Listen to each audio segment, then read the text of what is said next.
Here's a story from the Daily Mail. Colorado firebomb terror attack. Judge blocks deportation of the terror suspect's family. Now, I'd just like to point out, I think we are well beyond the suspect point. There is video of him throwing the Molotov, burning himself, and then you can subsequently see the burns on his face. He's then standing there screaming at people while holding the Molotov cocktails. I think it's fair to say he did it. Yeah. So the attacker, check this out. A Biden-era judge in Colorado has temporarily blocked the Trump admin from deporting the wife and 5 children of the firebomb attacker. They put suspect. I want to say that. Mohammed Sabri Solomon, 45, allegedly, what is it? He literally injured 12 people aged between 52 and 80. Look, okay, I just want to stress this. Fox News had the video this morning. It's been all over the internet. You can see him throwing the Molotovs and then standing there screaming while holding them. I don't think we need to play this game anymore. Unless, of course, this guy's got a different name and they use the wrong name. I don't know. Or it's a deep fake. But yes, if he's got burns on his face. Based on the information released, he's the attacker. It's not alleged. Okay? 12 people between 52 and 88 at this demonstration. They're going to say the family earned temporary reprieve on Wednesday when Biden-appointed U.S. District Court Judge Gordon Gallagher said deporting them without adequate process could cause irreparable harm. And there it is. What kind of district judge, Democrat appointed, exactly as we predicted. I mean, it's constant now. It's almost a guarantee that whatever the administration does, some judge somewhere is going to stick their nose in and say, no, you can't do that. It's the resistance. Wow. Yeah, well, I mean, and it's also stymieing the will of the people, right? Mm-hmm. This is something we talk about here. It is clear that one of the major reasons that Donald Trump was elected was because of illegal immigration, and it wasn't just to fix what was going on at the border. 66% of the American people believe that we should be deporting people.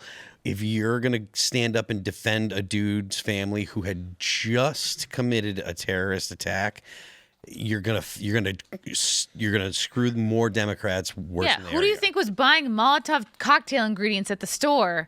Probably the wife and daughter.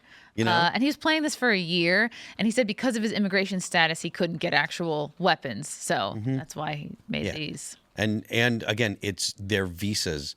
These people aren't here. They're not permanent residents, but even if they are, they're here on visas. Visas don't need the same kind of you don't need to be found guilty in a court of law to get sent home. The State Department has the right to revoke visas for any reason at their own discretion. And I'm sure they're going to say national security.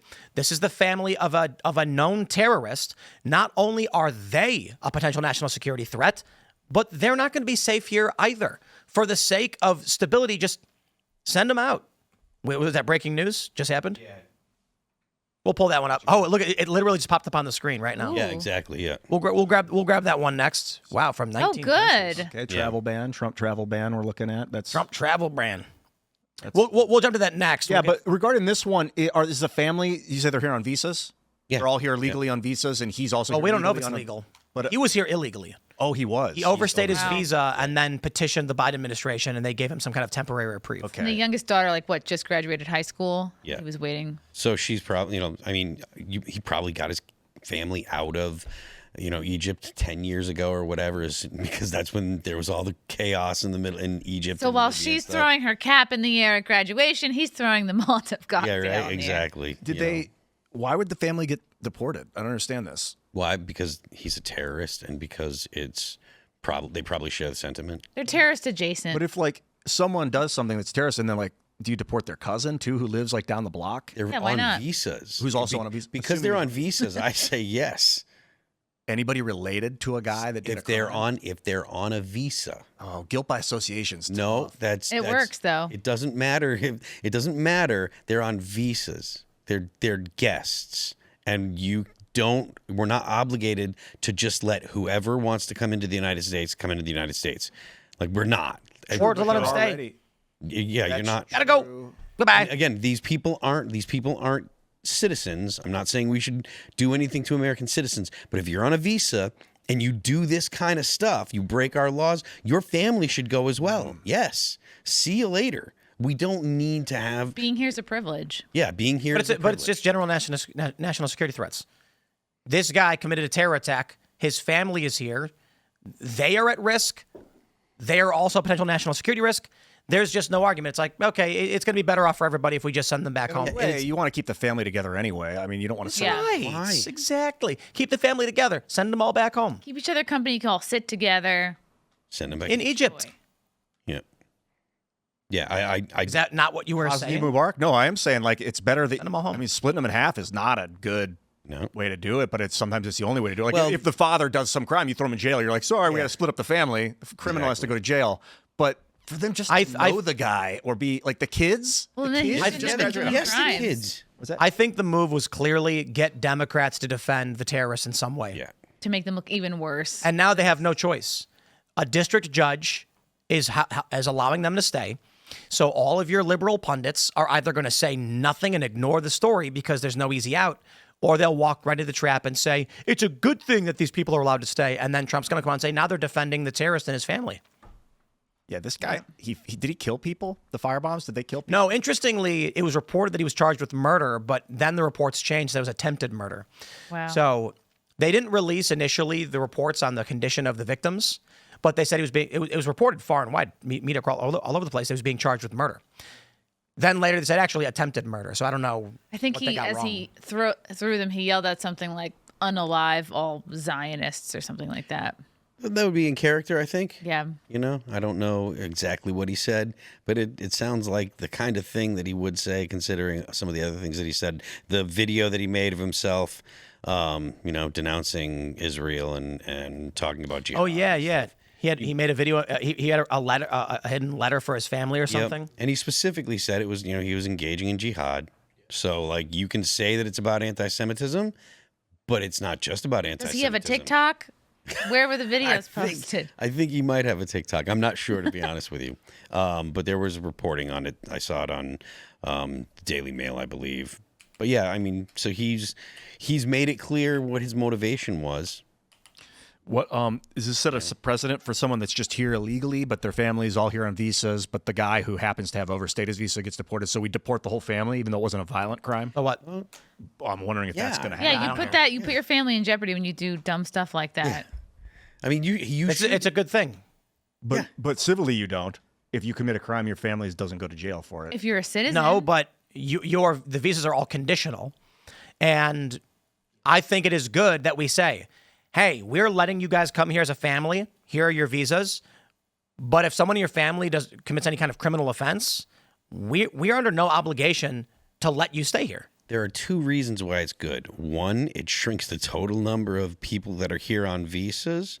And two, it makes other people aware that, look, if you commit a terrorist act, then we're going to send not just you, but your whole family's going back to the old country. That should motivate you and not that should to do it. deter people to not do it. Well, it will, but at what cost? Like A wise woman. Again, this isn't like some slippery slope. You're violating the rights of Americans. These people are guests, and not everyone gets to be an American. So don't think of it like it's not like taking them to a CIA black site, just sending them back to their I country. keep thinking. Actually, for some reason today, I was thinking about like how the USSR would target people's families like pretty religiously. If you did anything wrong, your family's going. North Korea does it now. This isn't targeting their families. This is No, it's targeting them. what? Same thing. Removing visas of people here who are here conditionally. Yeah. I know, but it's targeting the family of this violent A criminal. wise woman once said, "Ain't nobody got time for that." Okay. I'm sick of this reality where it's like we as Americans are deferential to non-citizens. Look, I literally wouldn't. If you came to me and said, "Did you hear the story? Marco Rubio removed the visa of some guy because, he thought the guy's politics were bad." I'd be like, "Oh, so the guy who was appointed, confirmed by the Senate through a popular vote election, said that this guy, for some reason, he's decided unilaterally that he shouldn't have a visa anymore. I don't care. I don't get this. We have to let people come here. It makes no sense." Yeah, sounds like a lot of thought went into it, and there was good reason for it. And yeah, being in this country is a privilege, and like there's just so many people here that are obeying the laws that on their visas.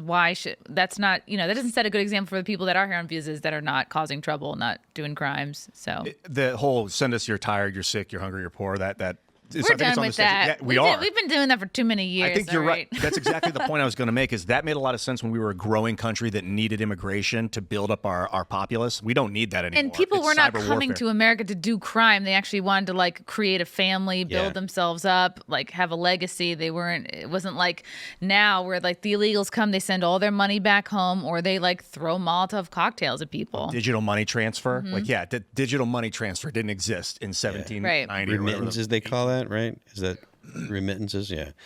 Which, I mean, that's obviously not good for America, but like just having so many people here that are here illegally, just for the census, just for the way that it turns into representatives in Congress, that alone is reason enough to send people back. We have to send people back. So these people are just as good as anyone else, because we want to totally reduce the number of the illegal Americans. If we could send back 20 million, I would want to send back 20 million. I don't care about their individual stories. Thanks for checking out this clip from Timcast IRL. Make sure to watch the show live Monday through Friday at 8 p.m. Subscribe to this channel, and we will see you all there.